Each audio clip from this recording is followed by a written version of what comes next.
Okay, so this is going to be a very important video. As you can see by the title and the background image or thumbnail on the back of this video is going to be talking about antibiotic resistance and antinatalism, or the other way around, whichever one you want to put it as. And I'm going to be addressing in this video this very important issue that I never see being addressed in the antinatalist community, and that is the upcoming threat of antibiotic resistance. So, for those who don't know, antibiotic resistance is the phenomenon of the overuse of antibiotics over the past 80 years, especially over the past 30 years, leading to newer strains of bacteria becoming more and more resistant to our antibiotics that have also tried to be evolved or tried to be created by scientists to be ever more resistant to this phenomena, and therefore more and more pathogens of disease are more and more pathogens and diseases are created which are resistant to our antibiotics, which leads to more and more deaths from these new pathogens. Essentially, antibiotic resistance is when bacteria evolve to survive drugs meant to kill them, right? Overuse and misuse of antibiotics in humans and animals, especially in factory farming. There are billions of animals in factory farms. Just for a size reference, have fueled something known as superbugs, which are infections that don't respond to treatment.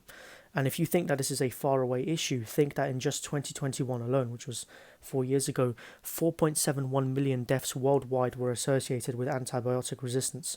And there will be a Lancet study linked in the description for those in doubt. Additionally, infections and pathogens that could have been easily dealt with and treated 20 years ago are now resistant to treatment, which is scary. Imagine how bad the situation will be in another 20 years, for instance, right? And scientists can't just produce new antibiotic resistant drugs overnight, right? They can't produce it as fast as the bacteria are adapting. We also use these antibiotics way, way, way too often. So, for instance, most antibiotics, as I said, go to the factory farming industry, right? And doctors prescribe them way too often, right? We should only be using them as a last resort, right? And not as often as we have done and currently do now. But it's too late now anyway. I think that these drugs are now becoming these pathogens are now becoming so resistant that even I was watching a Kirkazat video on this, and he's got amazing videos, and I'll link that one in the description. There was an antibiotic resistant antibiotic that was actually given to a lot of pigs in China for livestock reasons, as I said earlier. So it's not just a Western thing, and it was meant to be like it wasn't used too often for humans, and essentially what happened is that it became resistant to antibiotics, which is terrifying. So if that could become resistant to antibiotics from overuse, yeah, anything can. Um, but let's take a look at the reality before penicillin, right, before the invention of the first antibiotic. So before modern medicine, right, a simple cut to the knee or the hand or any other body part could be fatal, right? And if this modern medicine fails, right, the suffering of human beings would skyrocket exponentially, especially as the pathogens that are around nowadays are super resistant to our cures compared to the ones from before antibiotics, right? So there's a critical question to be asked here, especially for people that are like natalists or planning to have children or whatever.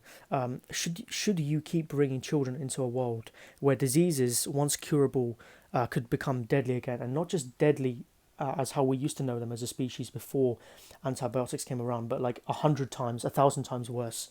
And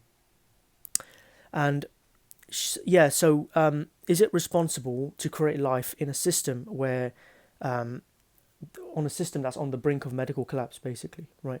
This is a threat that we as human beings have never ever had to deal with before, and to bring someone into a world with these massive upcoming threats is, in my opinion, downright cruel. So I think this is a massive, massive, massive reason for antinatalism, because we don't know what's going to happen over the next 50 years in regards to this. Forget things like climate change or AI and all this kind of stuff. This is a massive threat, right? That literally everyone has to deal with, right? AI as well, but that's more so technological. This is biological. This affects us. Like, you can't escape this, right, at all, right? And you can't escape AI and things like climate change as well. But this is way more serious, right? And so scientists are trying to create more and more powerful cures, right, to these things, right? But the problem is that there's always going to be people that, especially in the animal husbandry industry, the factory farming industry, that are going to use them. And for factory farming, I want to give you guys another example. right? Factory farms, they use antibiotics to keep the meat cheap, right? And because it's able to be kept so cheaply, right? Meat and eggs and all this kind of stuff. Eggs less so, but especially meat, right? Because these animals are kept in filthy conditions, and they're essentially kept there to be killed, right? They're just kept there waiting to be killed, right? So, and factory farming is a massive boost to antibiotic resistance, right? If we could cut off the factory farming industry, hypothetically speaking, then this antibiotic resistance issue could be not stopped, but like reduced by 80% or 70% maybe. This is just my informed guesses, but most of these antibiotics are not given to humans; they're given to animals, and I think that this should be stopped, right? But the only way that's going to happen is if people stop buying into the factory farming system. So yeah, I mean that's just hypothetical. We know that people aren't going to do that, so that's not going to happen. But there are definitely ways of doing that. Even going vegetarian or stopping the amount of meat you eat is massively going to help that out. You don't even have to go full vegan. It's just, if you do want to buy meat, buy it from like local sources or something. Don't buy into the factory farming system. But I also want to go over, before I go, I want to go over how crucial antibiotics are to every aspect of modern life, especially. In the West, antibiotics are often overused. In developing countries, there's often not a lot of them. And so, because they're being overused in the West, this is going to impact literally everyone. But I want to go over this. For instance, a simple surgery, right? A lot of people don't know this. It actually requires a lot of antibiotics to keep the person safe while undergoing surgery, right? Antibiotics are used all the way from common colds, although that's not really common nowadays, but all the way up to things like pneumonia, lung infections, as I said, amputations, surgeries, as I said as well. Literally, think of any medical procedure or anything that's being used, any operation that's being done in a hospital, and that's where you can find. This is where it's applicable to, and especially now as like there's a lot more people on the planet, right? There's going to be a lot more demand for this kind of stuff, so that also links in with antinatalism. So yeah, when we lose this panacea, which I think we ultimately will in like 50 years or so, or maybe a lot sooner, we will all suffer very heavily as a species, right? And as I said, that's another major reason not to bring a child into the world, especially nowadays. Unfortunately, I don't see antinatalists covering this issue at all, really. And I mean, some people would say, okay, in response to this video, they would listen to everything I said, and they would say, okay, what you're saying is true, right?